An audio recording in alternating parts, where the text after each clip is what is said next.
యేసుక్రీస్తు నామంలో బెతస్తా విడుదల పరిచయాల తరపున మీకు ప్రేమపూర్వకమైన వందనాలు. ఈ దిన వాక్య ధ్యానము. నీ ప్రవర్తన అంతటి యందు ఆయన అధికారమునకు ఒప్పుకొనుము, అప్పుడు ఆయన నీ త్రోవలను సరళము చేయును. సామెతల గ్రంథం 3వ అధ్యాయము 6వ వచనం. దేవునితో యథార్థమైన నడతకు అవసరమైన 3 అంశాలు ఇక్కడ మనం చూడగలం. ఆయనపై హృదయపూర్వకమైన నమ్మకం, స్వంత తెలివితేటలపై వైరాగ్యం, ప్రతి విషయంలోనూ దేవుని వైపు చూస్తూ ఉండడం. సామెతల్లో తినని మార్గానికి మరికొన్నిటితో ఉన్న తేడాలు కనిపిస్తాయి ఇక్కడ.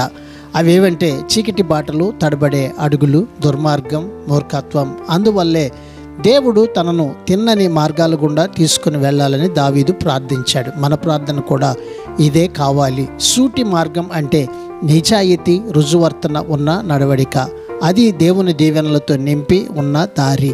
అది సరైన గమ్యానికి అంటే సాక్షాత్తు దేవుని చెంతకు మనల్ని చేరుస్తూ ఉంది. ప్రార్థన.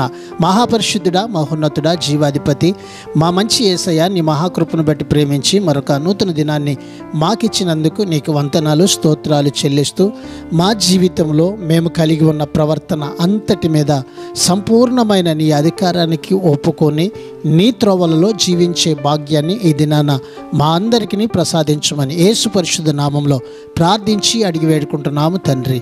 ఆమెన్.